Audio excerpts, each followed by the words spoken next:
Hello my friends, it's the 25th of January 2015, Mr. Max Bliss in the southwest of France. Now here this morning we had a very clear blue sky, and slowly but surely we've seen lots of contrails, or chemically induced contrails. As you can see, there are still some there in the distance. And what they've been doing is the blue sky has been slowly but surely disappearing as these contrails have been deployed from aircraft, and slowly but surely the haze in the sky has been building up. The colour of the blue is not really the proper blue that it should be. It's not a deep blue. The sun, when I was looking at the sun, was white rather than yellow.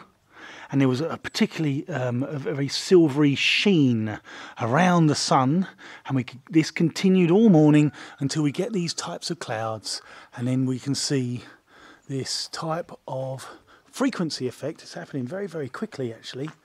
Didn't realise it was going to happen so fast. You can see there above the trees the EMF frequency that's been stimulating the chemicals, the various different aerosols that have been added. You could see the difference there in the clouds.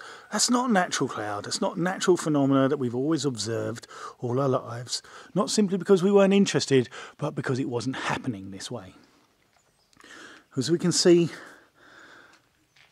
we are witnessing a covert climate engineering program, a program that's working with the microphysics of the atmosphere to change or regulate clouds in our skies so that they can begin to regulate and control the weather and climate. This is part of a program which has been in development for many decades. It's by no means new. I mean, there have been serious efforts to understand how you can control the atmosphere to control the weather for well over 100 years. And it is quite clear that it's becoming towards the end of this very long-term development. He had a symposium back in 1996 called Owning the Weather 2025. And quite clearly, if we keep observing the skies, we can see that their program is coming towards that final point where they do actually control or are able to modify the climate and weather. And unfortunately, this development has led to this political situation where the criminal elites that are running the world, the bankers and the ones behind the corporations and the royals and the people that would attend the Bilderberg Group or steer the Bilderberg Group, these people are looking for a one world government system to dominate the whole planet. They've been working on that particular goal for a very long time indeed. They almost achieved this back in 1816 at the Congress of Vienna, following the horrific turmoil of the Napoleonic Wars.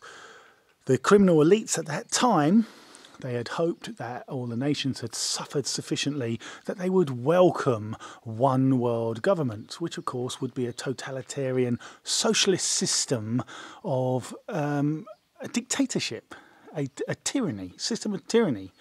People will be forced to live in a one world government system. Now, people are very different. They have different cultures from all the different wonderful countries of the world. It's not necessarily going to all gel very well together. Different religions, different elements of their culture may well be in conflict or stark contrast, and it's not really a good idea. It's a useful idea for those that are despotic and want to have absolute control of the planet, but it's not a good idea for the people of the planet. We should actually embrace and celebrate our differences and welcome the fact that our planet is not a monoculture. We should be really happy that there are so many different types of people and ways of living on our beautiful planet. It's a great thing. But these people want a one world government, and they want a one world culture, they want a one world religion, they want everything to be one world so they can control it all. And all the people that live in this world. They want to control them. They're going to use all sorts of technology, new emerging technology such as nanotechnology, neuroscience, biotechnology and information communications technology. All these emerging sciences will converge and actually merge with biodiversity if they get their way. And these are their plans. It's openly written about. If you go looking, you will find it. If you're interested in the bioeconomy or transhumanism or the Internet of Things or the singularity or the human brain project, you will begin to realise how the infrastructure is being implemented for a scientific dictatorship. This will be controlled by the absolute criminal elites at the top of the pyramid of power. This is what we're looking at. And they are using the weather. They are modifying the weather. They are controlling the climate covertly through very long-term developed programs. Go looking for people like John von Neumann or Vladimir Zworykin or Harry Wexler, or even people more famous like JFK, who in 1961 said that all nations would work together to accurately predict and eventually control the weather. He said that to the United Nations Assembly in 1961. So it's a very long-term goal to control the weather. By controlling the weather and climate, you can fool the masses into agreeing to Agenda 21, which is also known as Sustainable Development, and is more recently being called the United Nations Post-2015 Agenda. That's because they have crises planned for 2015, they have 500 climate laws they're going to implement, and they hope to get a United Nations climate treaty in December to be signed in Paris in December 2015. That will be a legally binding, society-changing treaty. They want to move to a carbon-neutral society. The problem is they're demonising CO2 wrongly. It's not a pollutant. In fact, there's only 0.0375% CO2 in the atmosphere. It's a trace gas. It's also vital to all plant life.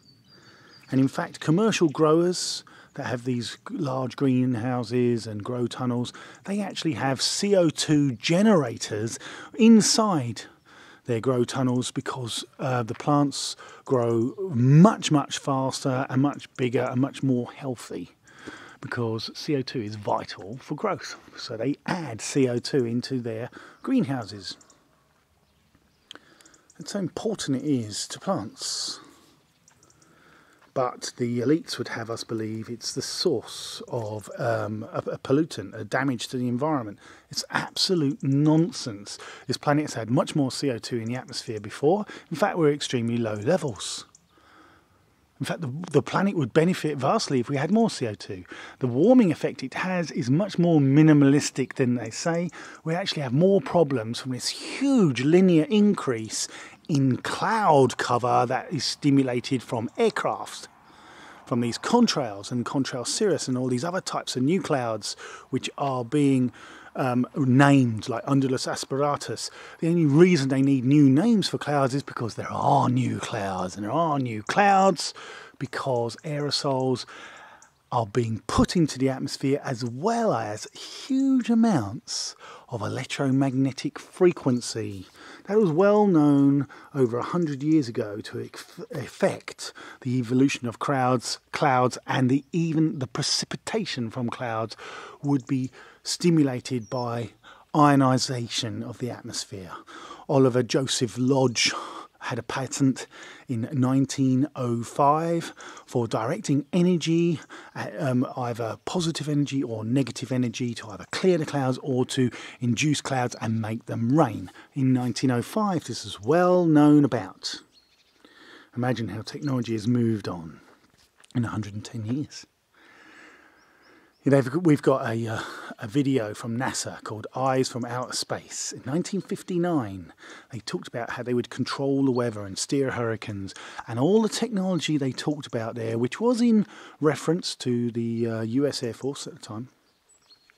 All that technology was proven technology even back in the day. And it's certainly used widely now. We're talking about rockets, which the Chinese use to cloud seed. We're talking about robotic planes, which are like drones today, used to seed clouds. We're talking about towers directing electrical energy to seed ionizing seeds to seed clouds at different altitudes with electromagnetic frequency. This was talked about in 1959 in a video, in a film, Eyes from Outer Space. That technology is all available, all of it. So in 1959, they described exactly what they would be doing, and they have the technology today, without question. So is there a covert climate engineering program going on? Wide-scale weather modification, which was talked about in the 60s, also in the 70s, and of course at that symposium in 1996, Owning the Weather 2025. You bet they talked about it. You bet they're doing it as well. And the motive is because they all want one world government. And they want to control us. They want to change our habits. They want to change our behaviour. They want to make us into little clones for this socialist one world government system they plan to bring out through Agenda 21. They want to alter us by using genetically modified food and introducing nanotechnology into our bodies. They want us completely hooked up to the internet so we can be monitored 24/7, 365. That's their goal, to have every single citizen on the planet completely monitored and surveilled all day, every day. That's their future that they want. Tight monitoring of every living being on this planet with nanotechnology as part of their body, transhumanism. Isn't that something to think about and decide whether or not that's a life you want for you and for your children? Because I think it's appalling. It's Orwellian. It's like the Brave New World. It's a horrific future that's almost upon us. Have a look at Horizon 2020, the Human Brain Project. This will begin to let people realise how close we are to these government plans. It's absolutely critical. Clinton signed a research and development program in 2000 that was set to finish in 2020, and that was about bringing nanotechnology into everyday life, about transforming the way we live. It's going to be a new industrial revolution, but just using nanotechnology and other emerging technologies as well. And it's going to kill jobs. It's going to bring full automation. It's going to almost make humans superfluous on this planet to the system of the criminal elites. It's time to wake up, my friends. This is an awful, awful future that they all dream about. Practically a fully automated system of total monitoring. It's awful. It's not what was intended for us all to share this beautiful planet. There's plenty of resources. Overpopulation is a complete myth that's been done by those insane Rockefeller, you know, the guy who's behind the Trilateral Commission, who's part of the Club of Rome and the Bilderberg Group. Insane people like Kissinger, absolute insane war criminals, terrible people, terrible nutters, real crazy people, crazy. And these people are behind these programs. They know very, very well. It's been written about for years. Brzezinski wrote about it in 1970 in his book Between Two Ages, that not only will they be able to surveil us all the time with lots of personal information up to date any moment, but also that they would interfere and control the weather. 1970 he wrote about that. So it's been a long term on the agenda, and we will not be fooled by it. And I ask the climate scientists to wake up and consider what they really want. Take care, my friends. Please do all your research and share as much information as possible. Many, many people are waking up, and it's time for change. The time is now.